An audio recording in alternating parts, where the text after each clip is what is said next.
Join me now in prayer.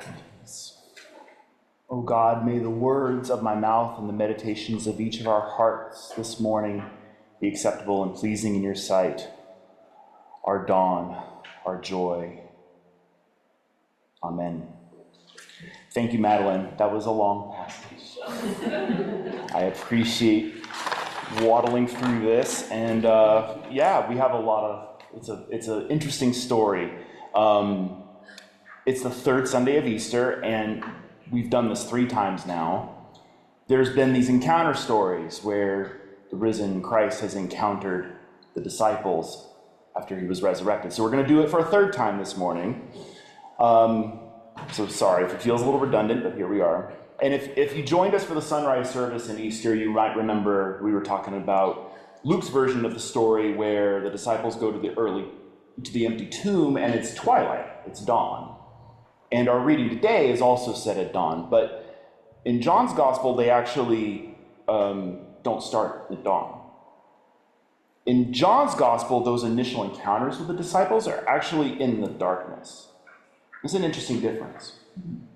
He's starting in the darkness, and Jesus is meeting people in the darkness. So he starts off by meeting Mary Magdalene in the garden while it's still dark. And then later that evening, waits until the evening before appearing to the other disciples. They're actually in a house together, and the doors are locked and bolted, and they got the little chain on that we know that doesn't actually do anything but makes us feel safer. They're so afraid of being caught or seen or associated with Jesus, and suddenly Jesus just kind of apparates into the middle of the room like Dobby the elf, and is like, here, I'm here, gets around all that. And so, but again, Jesus is in the darkness meeting them there. And so that's kind of how John starts off, meeting people in the night, in the darkness. The night has always been associated with the sacred, the wondrous, and also worry, the possibility of danger.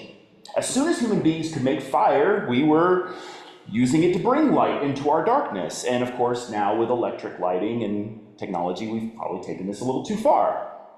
But such is our fear of night. For at night, our vision can become lost or distorted. Our minds become more suggestible. The night can bring dreams and beauty, and it can also bring nightmares, or remind us about the parts of ourselves that we're ashamed of. Our perceptions of others or of ourselves can get fuzzy. The things that seem clear during the day might be harder to see.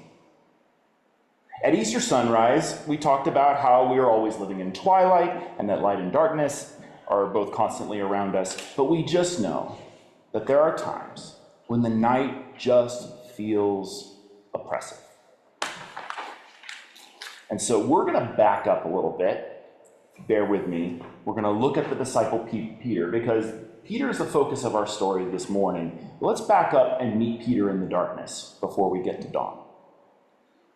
Earlier in the gospel, Peter is energized. If you know much about Peter, you know he's full of vim and vigor. Peter loved Jesus.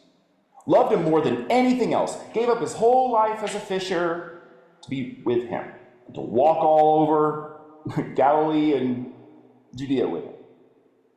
And so when Jesus starts washing his feet at that last meal together, right before Jesus gets arrested, he takes the position of an ordinary house servant. The lesson that Jesus is trying to impart just goes right over Peter's head. You'll never wash my feet, because he has to prove to Jesus that he's the one who gets it. Right? He's the one that knows the Sunday school answer, that Jesus is always the answer, right? Yeah, you're Jesus, you're the real king, not that guy over in Rome. I get it. Can I get my gold star now? And Jesus says, you missed it though. You went a little too fast. Slow down. This is the kind of king I am, actually. The one who gets their hands dirty, the one who serves and shows love to others. And that's the kind of king I am. And that's actually what you signed up for, by the way. And Peter says, okay, let's go. Sure, Jesus, I'll wash. I'll be the best washer there is. He's kind of like a new puppy, I've got new puppies on the brain, if you don't know. I got a new puppy this week. So, And Jesus starts talking about getting betrayed and then going away for a while and going to a place that the rest of them can't come. And this is just not acceptable to Peter, I will lay down my life for you, Jesus. And of course, you just see, you can visualize the foot going into his mouth, right? And Jesus calls him out, actually, my man, the rooster's going to crow. And before that, in my greatest moment of need, you're going to act like I don't even exist. Not once or twice, but even 3 times. And I imagine Peter's face to be somewhere here between confused puppy dog face or like, why are you leaving me, puppy dog face? I'm serious, I've got puppies on the brain, I'm sorry. I'll show you pictures after the coffee hour. Well, you know what happens, and even if you don't, you can probably guess. It's pretty telegraphed. The night comes in full force. Jesus gets arrested. In typical Peter fashion, he's out there pulling a sword, cutting a guy's ear off. Jesus tells him, put that away. Let all this happen. And despite all of Jesus' attempts previously to explain what he was doing, I'm sure they're quite dumbfounded and have no idea what's going on. And as Jesus is brutally treated, put on trial, people start recognizing Peter, that guy skulking in the shadows, following around, and identifying him as a disciple of that guy who's currently getting fast-tracked to death by crucifixion. And sure enough, with the threats looming large, in a night full of fear and confusion, Peter ditches fight for flight and denies and wriggles out of people's inquiries 3 whole times before a rooster crows, which triggers the memory. And suddenly aware of his hypocrisy, his bluster, his very identity being challenged, he's exposed and he breaks down. And for a bit, Peter drops out of our story into an endless night, probably hiding in fear, wallowing in self-pity maybe, wondering what he gave his life for, wondering if he gave enough, mourning the loss of a friend, wearing a mantle of blame. The next time we see Peter, we're still in darkness. Those first hours of Easter, according to John's telling, where Mary Magdalene is coming running to Peter and John from the tomb, saying that Jesus' body has been taken. And so they all just start booking it to the tomb. And they see the linens all nice and wrapped up. It's not the typical work of a grave thief. And then the passage just says they return to their homes. It's really all it says. Just they return to their homes. That's it. It's almost as if they're so addled with grief and confusion that there's just no reaction.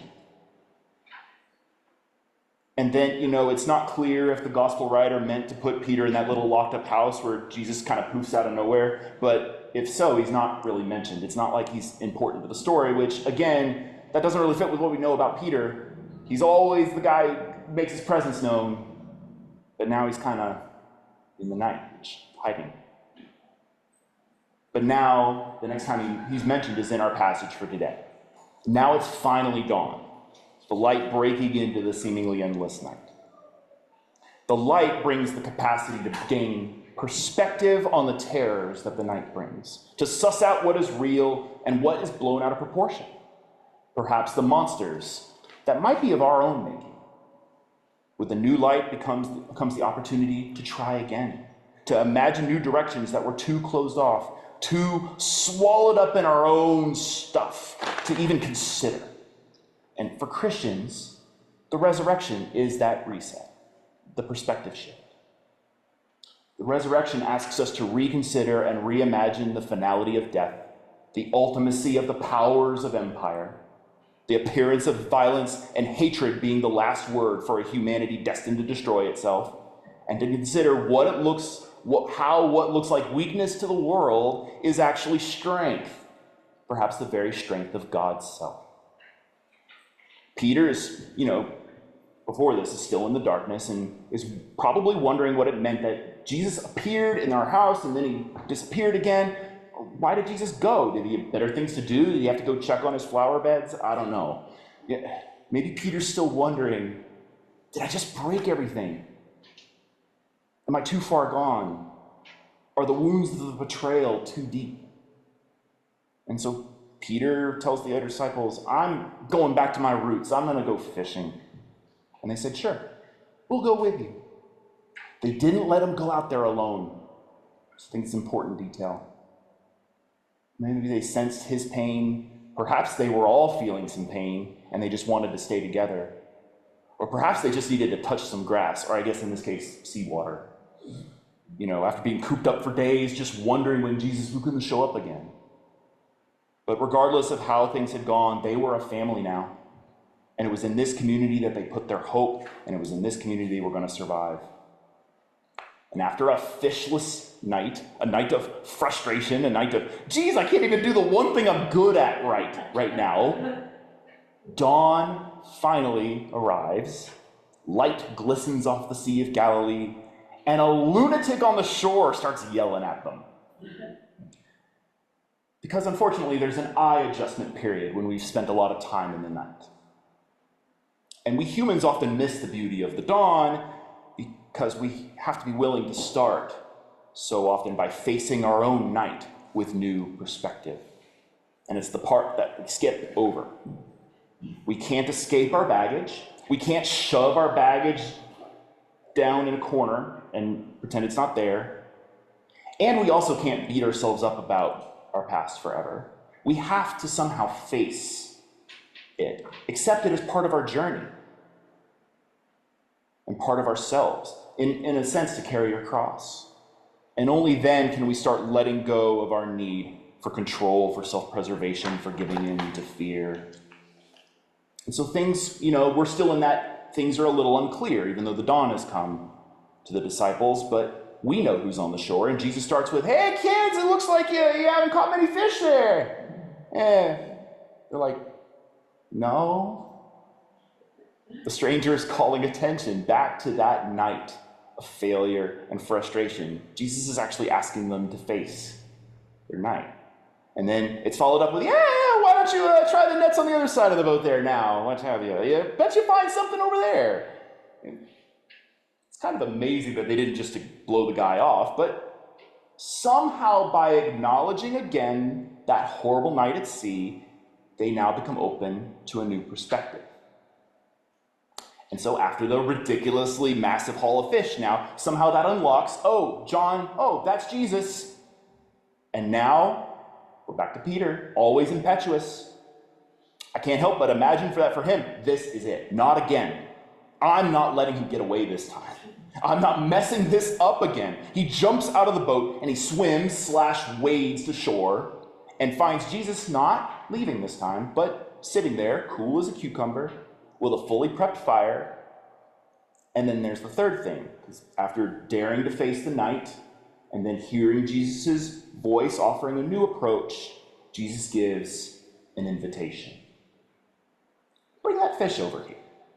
And then come, let's have breakfast together. Jesus calls the wounded, the broken, am I still good enough, Peter?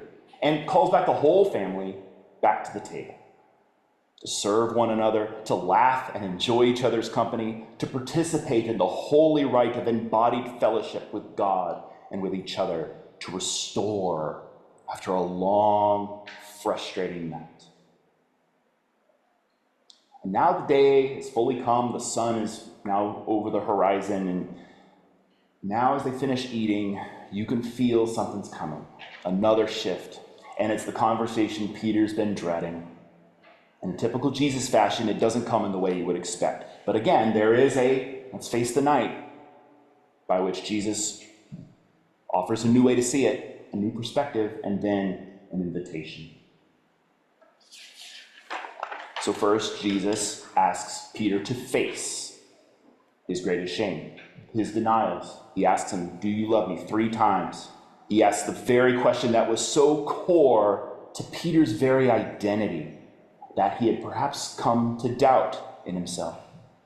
Do you love me? Do you really love me? He asks him 3 times, so Jesus has to face those 3 denials one by one, head on. And and Peter's responses to me read still a little bit of that old bluster, but really if you hear the pleading, don't you? It's like, Lord, you know. You can look at my heart. Look, you know it. You know everything. Please tell me that you know this emotion is genuine. Please understand that I meant it. I was scared before, I know, but that doesn't make my feelings any less real. Peter's quite, in the classic term, he's a very romantic. But Jesus couldn't be any clearer with that second part, the perspective shift. Feed my sheep. Emotions are important. Emotions are amazing. Emotions make us who we are. Prayers and worship and devotion should be full of emotion.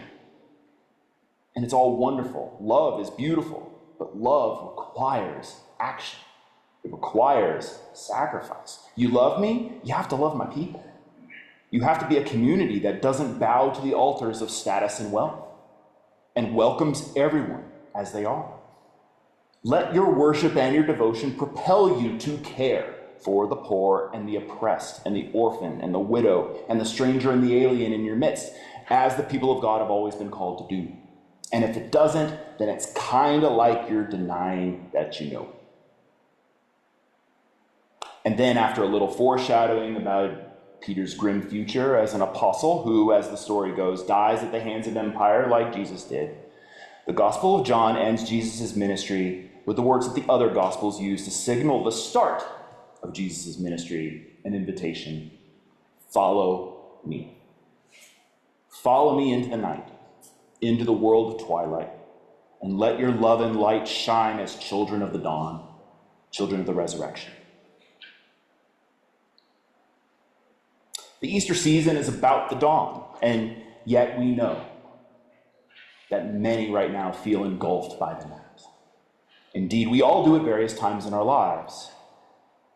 But we live in a time when our neighbors and our friends are pleading for their own dignity, for their family's right to exist, for the right to return home or to have a home at all.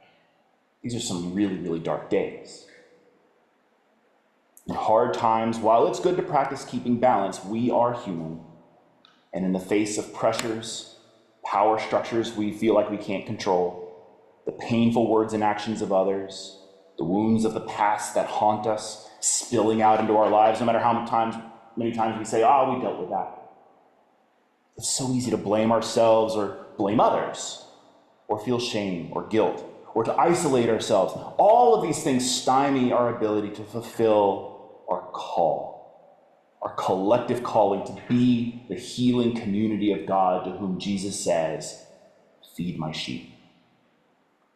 So let's close by considering Peter's path for ourselves. First, facing the night, honestly. We confess every Sunday, but is there a night, something that we're running from, that we're being called to face? A sore spot, a fear, an old wound, a pattern, a regret? Not to rub our nose into it or to re-traumatize ourselves, but to learn how to accept it as a part of our journey. And importantly, are there people that can walk with us as we do this? Because we don't have to do this alone.